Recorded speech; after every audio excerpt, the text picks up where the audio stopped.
La voz del gerente resonó como un disparo. Dentro del elegante restaurante Royal. Estás despedida. Limpia tu locker. Y vete antes de que termine tu turno en Maya. Se quedó inmóvil. Su bandeja aún temblaba entre sus manos. Lo que acababa de escuchar no tenía sentido. Ayer mismo, uno de los supervisores la había felicitado por su eficiencia. Hoy, la trataban como si fuera una criminal. Dos guardias de seguridad se acercaron sin decir palabra, solo con la orden muda de escoltarla. Sus compañeros de trabajo, los mismos que la saludaban con afecto cada mañana, ahora evitaban su mirada, susurrando entre rincones. La humillación se sentía como fuego en la piel. Su crimen, atender una llamada telefónica, una llamada urgente, una llamada en mandarín, y lo hizo mientras servía la mesa VIP más importante del restaurante. Allí estaba el Richard Kalawa, director ejecutivo de Kalawa Enterprises, millonario habitual, que gastaba fortunas en vino caro y dejaba propinas de miseria. Maya respiró hondo, apretó los dientes y preguntó con voz firme, aunque por dentro todo en ella gritaba: ¿por qué? Tengo las mejores evaluaciones del equipo. ¿Qué hice mal? El gerente, Paul, desvió la mirada como si le doliera enfrentarse a la verdad. Recibimos una queja por conducta inapropiada y posible violación de confidencialidad. El señor Kalawa mencionó su conversación por teléfono. ¿Una conversación? ¿Eso fue todo? La voz del gerente resonó como un disparo dentro del elegante restaurante Royal. Estás despedida. Limpia tu locker y vete antes de que termine tu turno. Maya se quedó inmóvil. Su bandeja aún temblaba entre sus manos. Lo que acababa de escuchar no tenía sentido. Ayer mismo, uno de los supervisores la había felicitado por su eficiencia. Hoy, la trataban como si fuera una criminal. Dos guardias de seguridad se acercaron sin decir palabra, solo con la orden muda de escoltarla. Sus compañeros de trabajo, los mismos que la saludaban con afecto cada mañana, ahora evitaban su mirada, susurrando entre rincones. La humillación se sentía como fuego en la piel. Su crimen, atender una llamada telefónica, una llamada urgente, una llamada en mandarín, y lo hizo mientras servía la mesa VIP más importante del restaurante. Allí estaba el Richard Kalawa, director ejecutivo de Kalawa Enterprises, millonario habitual, que gastaba fortunas en vino caro y dejaba propinas de miseria. Maya respiró hondo, apretó los dientes y preguntó con voz firme, aunque por dentro todo en ella gritaba: ¿por qué? Tengo las mejores evaluaciones del equipo. ¿Qué hice mal? El gerente, Paul, desvió la mirada como si le doliera enfrentarse a la verdad.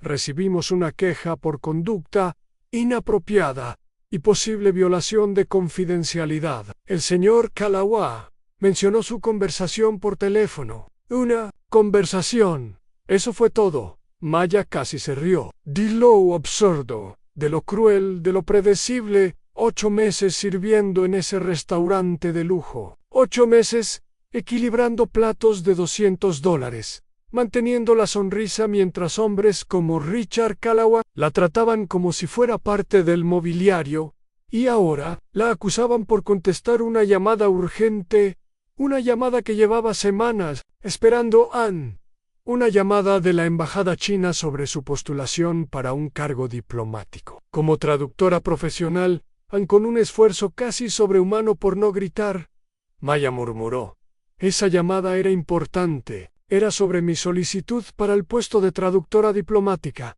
¿Y me están despidiendo por eso? El gerente bajó la voz. Incómodo, fue poco profesional, y suscitó preocupaciones. Maya cerró los ojos. Esa palabra, preocupaciones, sabía exactamente lo que significaba en ese contexto. Era un código. Una mujer negra, camarera, hablando mandarín como una nativa. Eso incomodaba a hombres como Kalawa. Hombres acostumbrados a cerrar contratos en China, sin que nadie cuestionara su autoridad a nombres que no esperaban jamás escuchar un no en un idioma que creían suyo, mientras vaciaba su locker. Cada prenda que sacaba era un recordatorio del esfuerzo, de sus estudios con honores en relaciones internacionales, de los 5 idiomas que dominaba, de su abuela enferma, a quien ayudaba con cada cheque de propina, y aún así, para ellos, era solo una camarera negra invisible, prescindible, una amenaza solo por tener voz. Mientras sacaba su delantal por última vez, Maya no pudo evitar revivir el momento exacto en que todo cambió. Estaba atendiendo la mesa VIP en Richard Callaway. Discutía acaloradamente con su asistente sobre una adquisición en Sichuan, China. El ambiente en la mesa era tenso. El tipo de tensión que se respira cuando hay millones en juego. Entonces, el teléfono de Maya vibró en un número desconocido, pero ella ya lo sabía. Era la embajada Ann, con el corazón acelerado y la mirada atenta. Contestó en voz baja en cada palabra. Fluía con la elegancia de años de estudio en mandarín fluido, respetuoso, diplomático, a una conversación breve, pero poderosa de pronto, el silencio en la mesa. Todos la observaban. Ann, especialmente él, Richard Callaway, la miraba como si acabara de presenciar un crimen. ¿Hablas mandarín?, preguntó con frialdad Maya. Sin pestañear respondió: sí, estudié en la Universidad de Pekín. Él no dijo nada más. Solo intercambió una mirada rápida con su asistente, en una mirada que lo decía todo. Nun. Amenaza silenciosa. Nun. Juicio sellado en esa misma noche. Documentos confidenciales sobre la compra en Sichuan fueron filtrados misteriosamente a la prensa. Al amanecer, Maya fue despedida. Sin pruebas. Sin defensa. Solo por haber contestado una llamada. Por ser talentosa en el idioma equivocado, frente al hombre equivocado afuera. El cielo estaba gris. Maya caminaba sola por el estacionamiento trasero del Royal, con una caja en brazos y el orgullo hecho pedazos. Justo entonces, su celular vibró en un número conocido. Esta vez profesora Lin dijo con voz quebrada: Maya, buenas noticias. Me acaban de llamar de la embajada. Quedaron impresionados con tu currículum y con tu fluidez. Quieren una segunda entrevista. Maya se detuvo en seco. Hoy me despidieron, murmuró. Un ejecutivo me escuchó hablar mandarín y asumió que estaba espiando sus negocios. Del otro lado de la línea hubo un silencio, seguido de una carcajada, una risa sincera, tranquila, contundente. Ay, querida, ese hombre acaba de cometer el error más caro de su vida. ¿Sabes quién es el principal negociador chino en el acuerdo de Sichuan? Maya se quedó en silencio. ¿Quién? Mi esposo, el viceministro de Comercio. La joven no supo qué decir. Y te está buscando. Necesita a alguien exactamente como tú en su equipo de negociación. Por primera vez, desde esa humillación, los labios de Maya dibujaron una sonrisa. Lo que Richard Callaway no sabía era que la llamada que había provocado su despido también era la llave que abriría la puerta que lo dejaría fuera de su propio imperio. 2 semanas después, el mundo de Maya había dado un giro que ni en sueños habría imaginado. Ann ya no llevaba un delantal, ni caminaba con bandejas pesadas sobre los hombros. Ann ahora usaba un elegante traje de 2 piezas y trabajaba en silencio como asesora especial del equipo de negociación chino. Las oficinas temporales del ministerio estaban llenas de movimiento en papeles, informes, cláusulas, en inglés y mandarín, pero nadie leía con tanta precisión como Maya. Había memorizado los hábitos de Callaway. Sabía cómo hablaba, cómo pensaba y sobre todo cómo mentía. Durante una cena con el viceministro Zhou y su esposa, la profesora Lin, él le preguntó con serenidad: si tú estuvieras al frente de esta negociación, ¿Qué harías diferente? Maya apenas dudó, con todo respeto. Seth, las cláusulas medioambientales del contrato parecen generosas, pero están diseñadas para eludir las leyes chinas por completo. Su levantó una ceja. Interesado. ¿Algo más? La cláusula sobre contratación local es una trampa. Enmascara la importación de mano de obra extranjera. Y lo sé, porque escuché a Kalawa decirlo mientras yo le servía el vino. El viceministro y su esposa intercambiaron una mirada a la decisión. Estaba tomada esa misma noche. Maya fue contratada oficialmente su nombre. Sin embargo, debía mantenerse en secreto, mientras Kalawa se llenaba la boca presumiendo su victoria inminente. En la prensa, Maya trabajaba en las sombras, desmantelando su imperio cláusula por cláusula. Las noches eran largas. El café se enfriaba sobre el escritorio, pero Maya no se detenía. Revisaba cada párrafo de los contratos en inglés y en mandarín buscaba grietas. Las encontraban cláusulas ambiguas, traducciones maliciosas, trampas escondidas bajo palabras legales. Mientras tanto, Richard Kalawa continuaba con su show público en entrevistas, declaraciones triunfales, titulares con frases como «Nuestra adquisición en Sichuan revolucionará la industria tecnológica». Pero detrás del telón, su imperio empezaba a tambalearse. Maya se había enterado, gracias a sus contactos en la OI, que los inversores estaban retirando su dinero. Las filtraciones habían hecho efecto, y el miedo había comenzado a rodear a Kalawa como una niebla densa. Entonces llegó el mensaje un mensaje que lo decía todo. He oído que estás sin trabajo. Quizás pueda ayudarte. Cenamos mañana. R.A.N.C. Adjunto. Un recorte de prensa. Un artículo difamatorio, firmado por el gerente Paula. En él decía que Maya había sido despedida por conducta inapropiada. Insinuaba que podía comprometer información confidencial. Margaret Chun, la fiscal federal, leyó el mensaje por encima del hombro de Maya. Está intentando intimidarte. Maya no se inmutó. Cree que puede comprarme con una cena. Cree que aún soy esa camarera desesperada. Why si te inigas. Pin, destruir tu reputación con este artículo. Maya miró hacia la ventana, hacia el letrero brillante de Kalawa Enterprises en el horizonte. Mañana va a descubrir que subestimar a las personas puede costarle mucho más que una simple negociación. Esa noche, Maya no durmió. La tensión pesaba en su pecho como si un ladrillo la aplastara. ¿Y si Kalawa descubría su participación?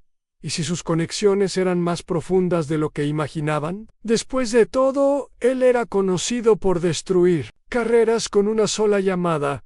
Un golpe en la puerta interrumpió sus pensamientos. Maya pensó que era el asistente del viceministro. Pero no. Entró una mujer de mediana edad, traje negro, expresión firme y una carpeta en la mano. Señorita Davis, soy Margaret Chun, fiscal federal, especializada en delitos corporativos internacionales. Maya sintió que el mundo se detenía. ¿Estoy siendo investigada?, preguntó en voz baja. Margaret negó con una sonrisa. Al contrario, llevamos 18 meses investigando a Kalawa Enterprises. ¿Y tú?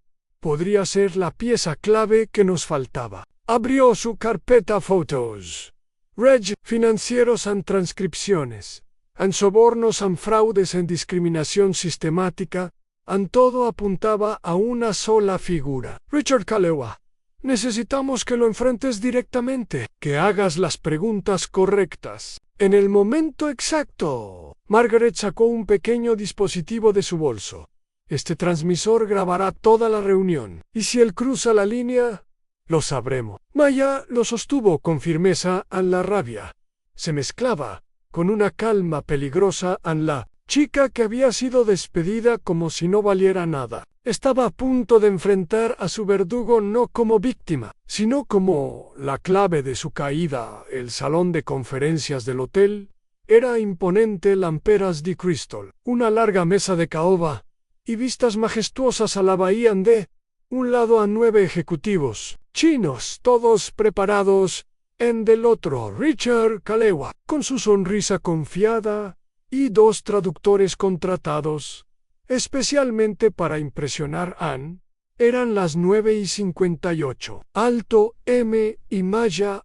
Aún no había llegado Ann Kalawa.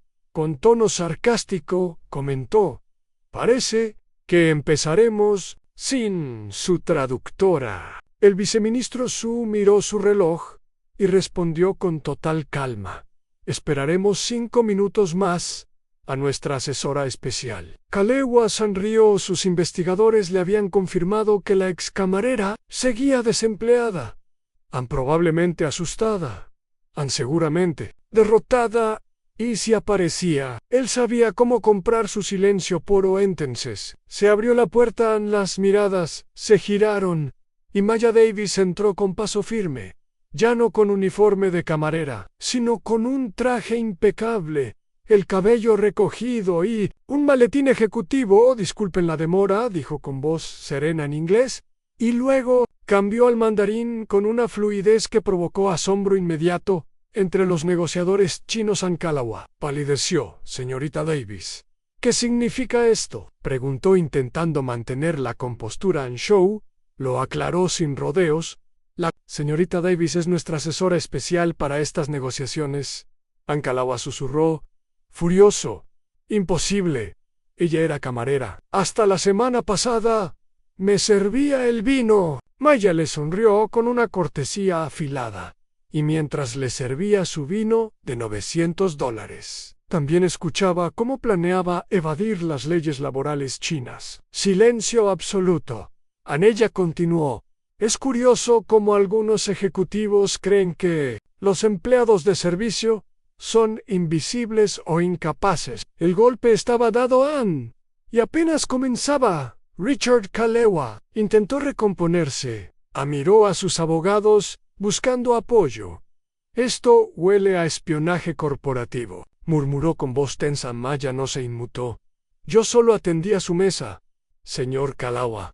Si le preocupaba la confidencialidad, tal vez debió usar una sala privada para hablar de sobornos y lagunas legales. Los traductores de Kalawa intercambiaron miradas incómodas. Sabían perfectamente que no podrían maquillar lo que vendrían. Su tomó la palabra con firmeza. La señorita Davis ha preparado una revisión completa del contrato. Maya abrió su maletín. Distribuyó copias entre los ejecutivos.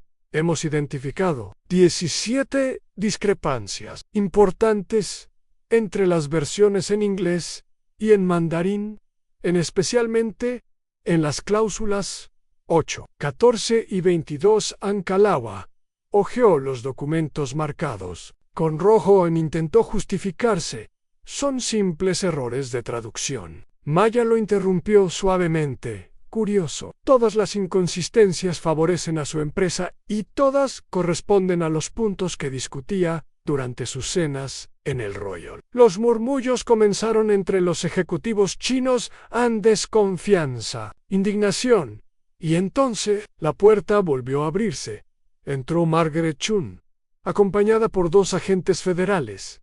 Señor Kalawa, dijo levantando un documento, esto es una citación federal. Investigaciones por fraude comercial, discriminación sistemática y corrupción. Uno de los abogados se inclinó a su oído. Ann Kalawa palideció aún más. Esto es una trampa. Todo orquestado por una camarera rencorosa. Zulu con Vasgrave, una lingüista graduada de Harvard, especializada en Derecho Internacional en Pekín. Margaret colocó una grabadora sobre la mesa. También tenemos audio de su intento de sobornar y amenazar a la señorita Davis Anoshang. Como si fuera poco, deslizó una memoria USB. Esto contiene registros entregados por Paul Miche, su contacto en el Royal. Recomendaciones de despido basadas en prejuicios raciales. Kalawa, por primera vez, lucía desorientado. La sala entera lo observaba. En su mundo empezaba a derrumbarse. La respiración de Kalawa se agitaba Intentaba negar lo evidente, pero cada palabra que salía de Margaret era un clavo más en el ataúd de su imperio. Sus instrucciones específicas sobre despedir a empleados que no encajen con el ambiente ya fueron documentadas, dijo ella con calma. También, su exigencia de asignar camareras atractivas a su mesa y de alejar a cualquiera que le pareciera demasiado echiniku. Los ejecutivos chinos lo miraban con asco. Anera el Finan Maya. Mientras tanto, abría su computadora portátil con manos seguras. Presentó informes adicionales. Los pagos de CEG Enterprises a consultores en Sichuan coinciden con nombres que usted mismo mencionó como funcionarios fácilmente sobornables. Los chinos se levantaron de inmediato. Exigieron suspender las negociaciones.